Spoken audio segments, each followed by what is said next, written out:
President Trump and Elon Musk opening up about their working relationship as Democrats try to turn them against each other. Elon called me. He said, you know, they're trying to drive us apart. I said, absolutely. I wanted somebody really smart to work with me in terms of the country. When these attacks occur, the thing that they're accusing the administration of is what they are guilty of. They're saying that things are being done unconstitutional, but what they are doing is unconstitutional. They are guilty of the crime of which they accuse us. Co-anchor of America's Newsroom and co-host of The Five, Dana Perino, joins us now. Hey, Dana, did you watch the interview last night? I did. I watched it this morning. Okay, what do you think? Because my nights are pretty early. Yeah. So I think it's interesting when they've been talking about people trying to get between somebody, right? You see this in celebrity relationships. You might even see it in your own relationships. You might have seen it in high school because, you know, life continues like high school. What I saw is that the relationship is genuine and there's tremendous respect between the two of them. And also, I've always said, a president needs somebody who's going to be their assassin. Now, that's not how Elon Musk described it. He said, I am tech support for President Trump's executive orders. And I thought, wow, I need tech support from Elon Musk. Right. How do you do this on my phone? I can't figure it out.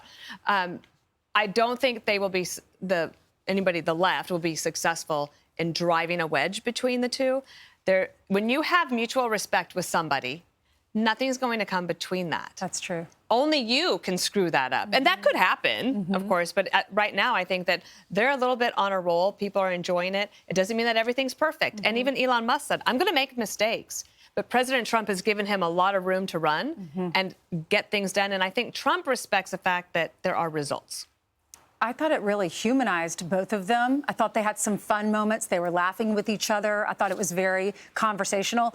But they also were exposing the left. You know, the left has run on this, cutting out the waste, saving Americans money, and they never do it. Yeah. And now Donald Trump's coming in, and he's opening up the books. And we're seeing exactly how we have our tax dollars.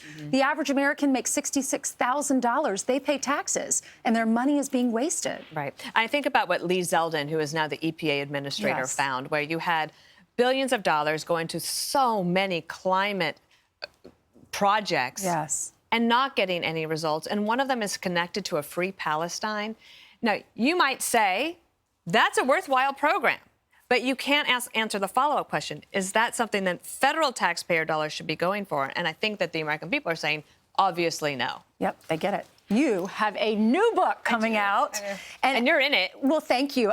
You interview a lot of people here at Fox asking advice. And this is the #1 question we always get. So I thought this was genius of you because college kids, adults even, will say to us, tell us what your day's like. What advice do you have? Not only that, but they also want to know, how do you move from one job to the next? Or what if you are working in finance, but you think you want to go into politics? Or how do you make a perfect work-life balance? So perfect doesn't exist.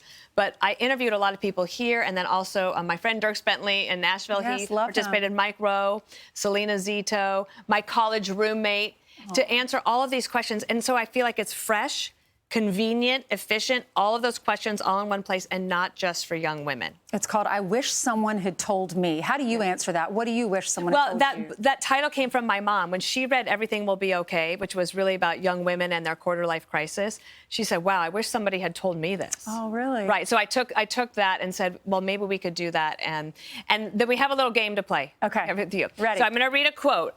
All 4 Fox and Friends anchors participated, okay? Here's one of the answers. You must learn from mistakes because hustle is not enough. You must be good enough to be successful. And which one the game is, which one of the 4 of you said that? Hustle is not enough. You must be good enough to be successful. Right. Is it Steve? It was Brian Kilmeade. Brian Kilmeade. I mean, well, he does hustle. He does hustle. He does. He's got a very interesting start to his career. Yeah. And that's the other thing that I really like about this is that you have the idea of how did you even know what you wanted to do? Trey Gowdy's in the book quite a bit, and he talks about that decision-making process of deciding what you want to do and then also knowing when to leave a job.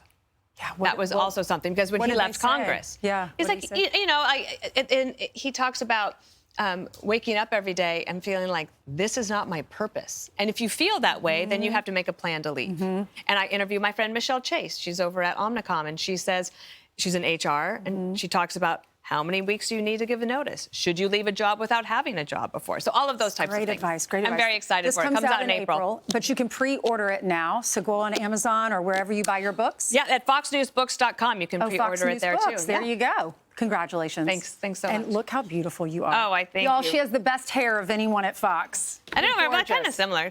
And then coming up on No, Newsroom, we have Tim Scott, Trey Gowdy, Ro Khanna, and of course, Bill Hemmer, everybody's favorite. He's in the book, too. We'll be watching. Thank you. Thanks, Ainsley. Congratulations. Thank you so much.